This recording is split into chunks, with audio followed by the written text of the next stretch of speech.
Welcome back to Resurrection Radio, the show about life.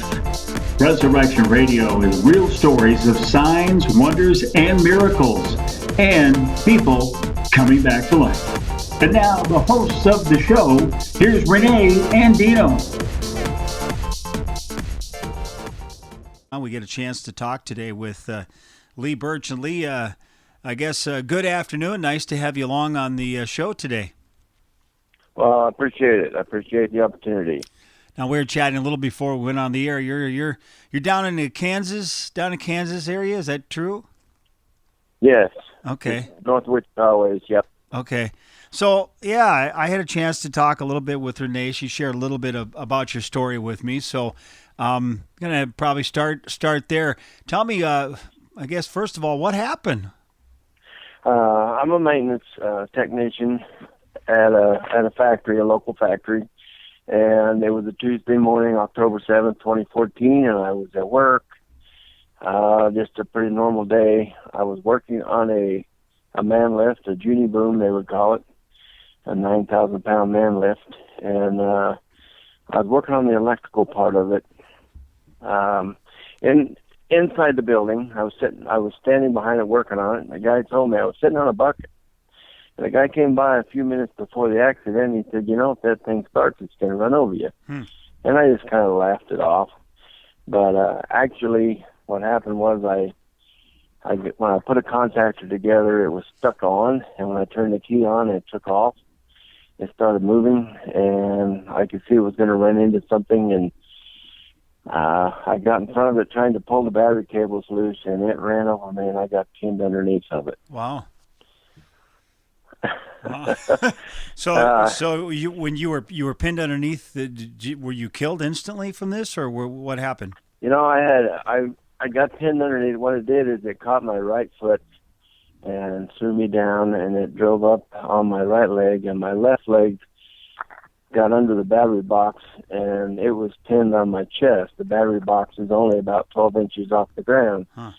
So my right leg was under the tire, the front tire, and my left leg was on top of my chest, and then it ran up to me about level with my neck, and my left leg was pushing down on my chest. I had about 3 times to breathe. I told myself, 3 times I remember telling myself, you got to breathe and holler for help. And I could not figure out why I couldn't get a breath. I didn't understand what all exactly was going on, but I passed out, within seconds. I couldn't get a breath. There was no air in my lungs. I didn't understand why until after the accident. Everything was, all the air was pushed out of my lungs. Oh.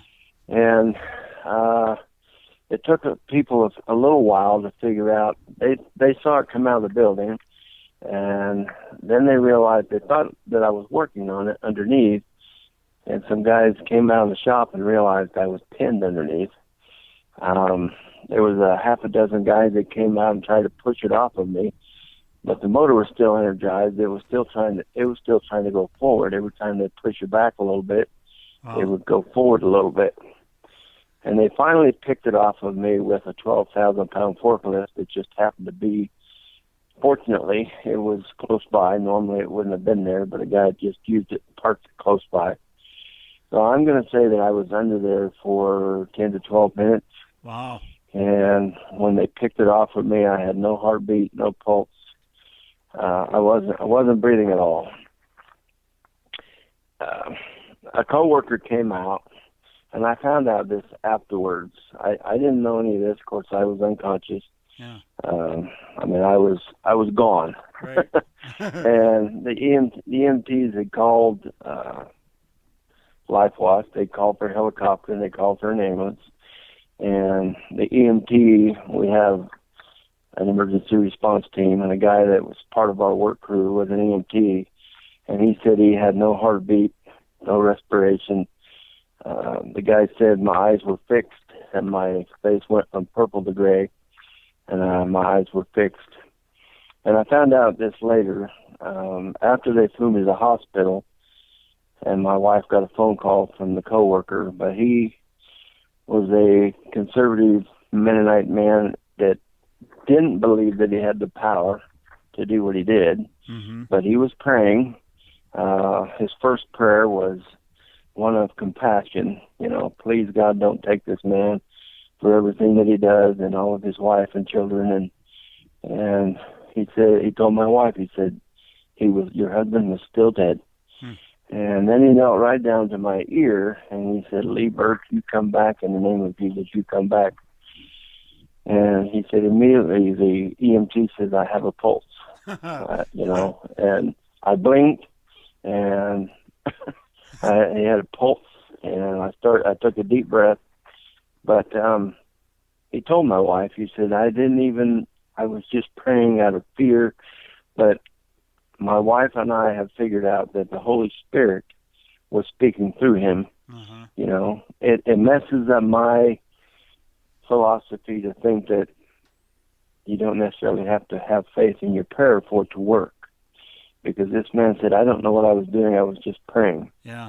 But obviously the Holy Spirit took over. The second prayer was one of, he released himself to the Holy Spirit to pray and say what needed to be said. I was, when they called my wife and told her that I had been in an accident, they told her that my leg was crushed and that I had severe internal injuries. They didn't know if I would even make it. And they flew me to a hospital in Wichita, was about 35 miles away. And by this time, I had woken up. I came to. I didn't know that I had been gone, but I knew that I was hurting pretty bad. But we got to the hospital, and they had a trauma team there. They called it Level 1 trauma, a crush injury, and they had 29 people there ready to work on me for whatever I needed. And there was a volunteer lady at the hospital that was talking to my wife, and she was telling my wife that everybody was leaving, and my wife thought that was a bad thing.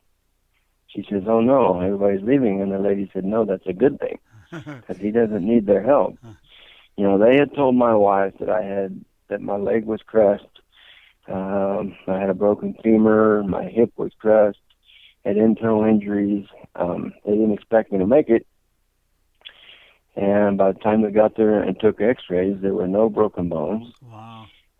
By the time my pastor and a couple other guys from church got there, I was sitting up in my bed talking to them. And they were confused. And that's when my wife got the phone call from my coworker telling her what had transpired. And I actually got out of the hospital within 24 hours, which is unbelievable for the condition that I was in prior to the prayer. I actually got out of the hospital. I was flown to the hospital at noon on Tuesday. By Wednesday noon, I was out of the hospital. My leg was bruised and purple, and I had all these red spots over my face because all the blood had been forced to my head, and they said they just couldn't believe it when the color came back in my face because it was so purple and so gray at the time. But what I told my wife was that we need to go back. I need to go back to work. These guys need to see me. I do remember waking up right before the ambulance took me to the helicopter, and there must have been 30 or 40 people at work just standing there looking around, and I couldn't figure out where all these people came from. But they all saw me that way. Yeah. They all saw me in that condition. And I told Carol, my wife, I said, we have to go back. And it was 48 hours from the time of my accident. It was Tuesday I had my accident right before lunch, and Thursday over lunch I had her take me back to where it happened, and people were coming out of the shop, coming out of the factory, and they were crying and sobbing and talking about angels and God and all this other stuff, which factory workers don't do. And I had one guy say, the EMT that kept saying I couldn't get a pulse, I wasn't breathing. And he told me to my face, I was not a believer before, but I am now. Wow. And I had one young man that he came out of the shop, and he was one of the first ones that got to me, and he witnessed this man praying for me. And he would come out of the shop and he would look at me, and as soon as I made eye contact, he would go back in the shop and come around a different direction. He kept wanting to see my face. And he wanted to see my face without me seeing him. He did not want to make eye contact because he saw me in that state, and he's trying to figure out how I could be there 48 hours later. And he kept avoiding eye contact, and he told my coworker that prayed for me, he said, "I saw what you did." He said, "What was that?" "I saw what you did." He kept telling him that afternoon. "I saw what you did. What did you do?" You know, he didn't understand it. But, you know, it was, my wife and I both feel like it was not a wake-up call for me. It was, you know, my wife and I, it wasn't about my salvation. All my kids are saved. It wasn't about that. What my wife heard in the hospital was God telling her, "I'm just trying to work with you people." That's what she kept hearing. "I'm trying to work with you people. You know, I'm trying to get you to pray for each other," basically. You know, had this man not just prayed in front of all his coworkers to pray for somebody, for healing, for life, in front of a whole bunch of coworkers, you know, he he had to step out to do that. Yeah. To pray in front of other people, knowing that I was dead, and not even thinking about what the consequences would be. You know, there was just a lot of things that happened that day. Yeah. Well, it just one seems. Of the things that. Go ahead. Yeah, well, I was going to say, I mean, there's so many questions. I'm sure a lot of folks that are listening to this program right now might be having. I mean, first, I want to be really clear here with you folks listening. Not only was Lee resurrected from death, but your body that was broken had been healed. Is right. That right?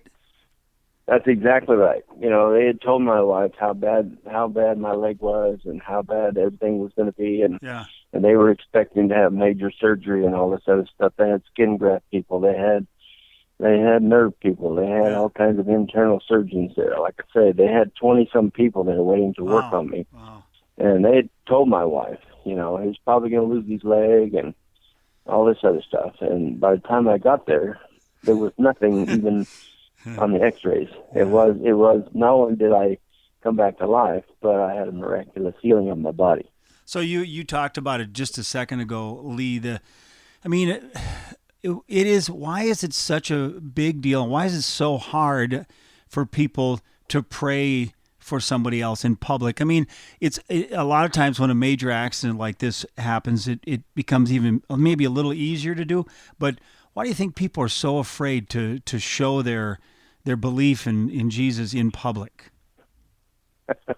I don't know. You know, I spent 25 years on the fire and EMS department in my local community as a volunteer firefighter in EMS, and there were times that I would pray and there were times that I wouldn't. Yeah. But you know, I'm going to say one thing.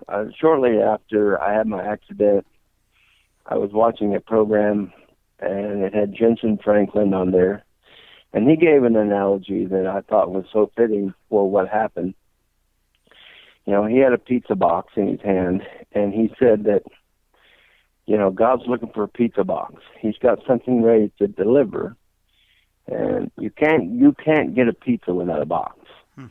You know, you call up and order pizza, and somebody brings it to you. There has to be a box. Mm-hmm. And his big thing was, are you going to be the box? You know, God's got something to deliver, but we have to be the box. We have to be the ones that bring it forth. We have to be the ones that pray. We have to be the ones that lay hands on people. Mm-hmm.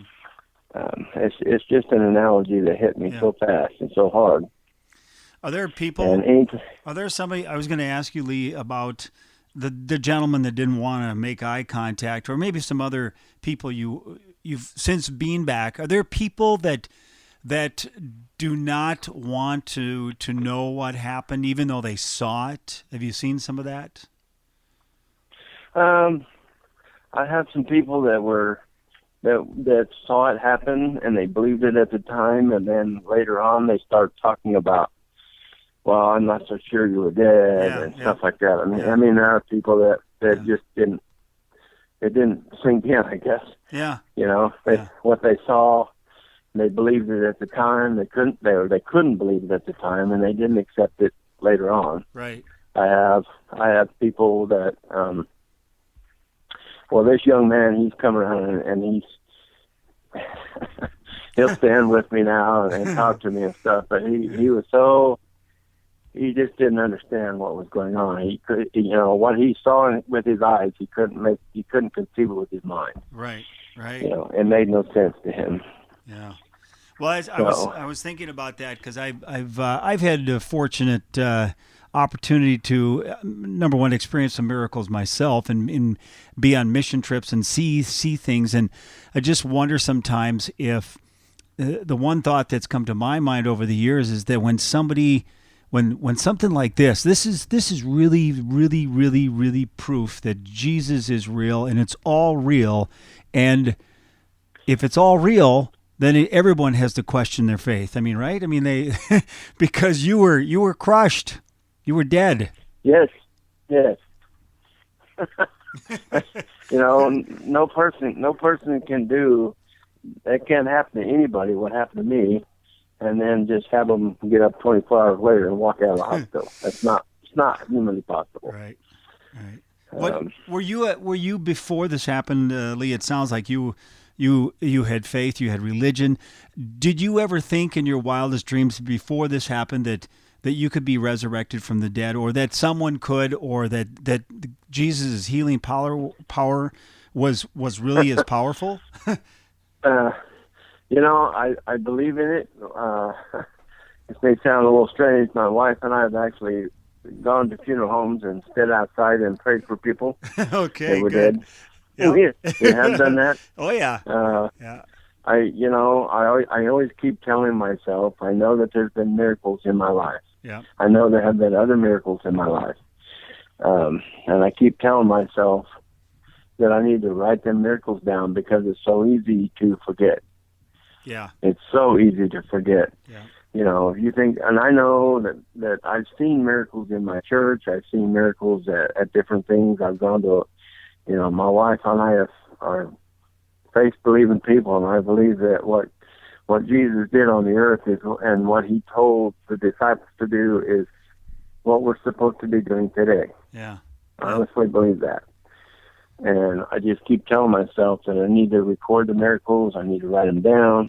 They need to be documented. We heard of a miracle this morning in church. When we were in church this morning, we heard of a miracle. And, we need to document it. We need to talk to people about it. Right. We need to perform it. We need to be the pizza box. Yeah. Well, I think the other thing is, going back to the moment that coworker, that maybe no one would have expected a coworker or that particular coworker to make a prayer for you at that time.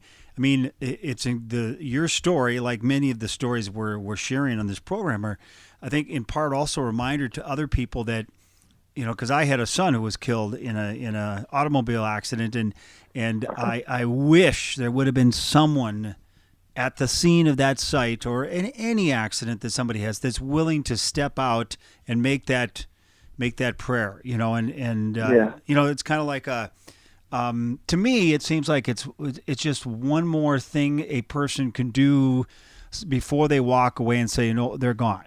It's like a little more, if you will, hope, I guess. That's right. Yeah. All right. So This is good. Lee, what else? Well, let me ask a couple other questions before we go, because that's fine. The one thing I wanted to ask, well, what's different now in your life since this happened? I mean, I would imagine you're pretty well on fire for the Lord, if you weren't before. I don't feel like I'm as driven to succeed at work. Mm-hmm. I was kind of a workaholic.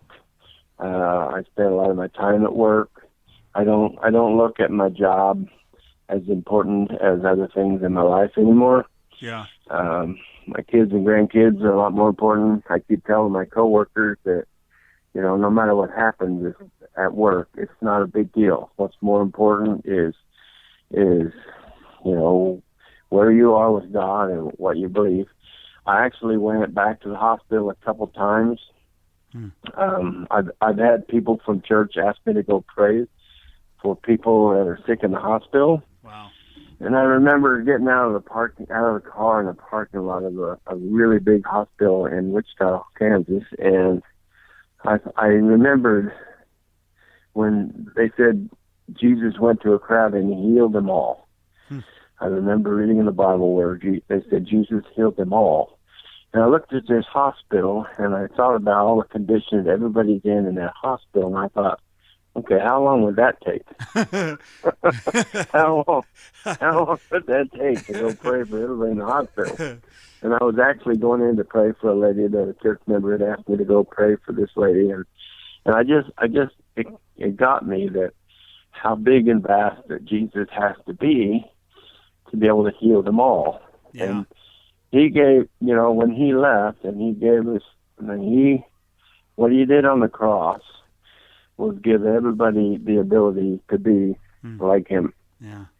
I mean, that's what we're supposed to do. Right. And that's the only way that the kingdom's going to grow is through prayer and miracles and signs and wonders. I mean, that's what's going to bring people in. We can't just knock it into their heads. They have to see something that they don't understand and then ask the question, why? Right. And we have to have the answer. Yeah. You said also before we started, you talked a little bit that you've spoken at some churches. Have you had some different conversations with church people from that since this event happened? I mean, because I know when I came back from some trips and shared some stories, sometimes some of the religious people looked at me like, I don't know if I believe that. I can think of one church that I talked to, and I actually almost got confused in my, I was never afraid. I was always willing to testify to the goodness of God until I got to this one church, and it was almost like I couldn't get the words out. I couldn't get my word across. Huh. And I know that, they all understood what I was saying. They understood what I had gone through. But for me to say everything that I normally say, it just wasn't possible. Yeah. And I think that God actually kind of toned me down a little bit for that church. Yeah. If that's possible. Yeah. Because they wouldn't have accepted it. They wouldn't have accepted it, and they wouldn't have believed it. Yeah. I think they believed, they knew and they believed with everything in them that I was raised from the dead and that it's possible. But everything that I wanted to expound on, it didn't come to my mind that day. And I really think God just did a little bit of a turn down the volume, turn down the frequency or whatever. Yeah, turn it down. Yeah. Yeah. Yeah. No, it's funny. I actually I had one opportunity when I was in over in the Philippines, went into a church and it was very different. But you know what? In the very end, the Holy Spirit really just revealed some things to the people of the church, and it like you said, it was like I was supposed to turn it down a little bit, but because the Holy Spirit was going to be more, going to reveal things that So it's interesting how that works sometimes, huh? Yeah. We have a son that we adopted from Haiti, and I've been there at least a dozen times. I've got to be able to talk in front of a church in Haiti, and the language barrier was a big. I had a translator and everything, but the language barrier to me was difficult, and I was always disappointed that I couldn't say more than I did. Yeah. But it's always a blessing. It's always a blessing to be able to share your faith in front of other people. Yeah. Well, Lee, we want to thank you for being a part of this show today. Looking forward to many more programs like this. We'll be visiting with a lot of folks, and again, I just want to thank you, and just if there's any final thing you would say to anyone that's listening to the show when it comes to praying for others? Any I guess advice to share with them? The big advice that I have, that I tell everybody, I say, you got to be the praying person. You got to be the one. You know, if there's 10 people in the crowd and you feel like it's your job, I mean, it is your job as a Christian. Right. That's the only way you're going to win everybody back to the Lord. And God gave you the ability to speak, and your words, you know, God created the whole universe with words. So you have the ability to speak.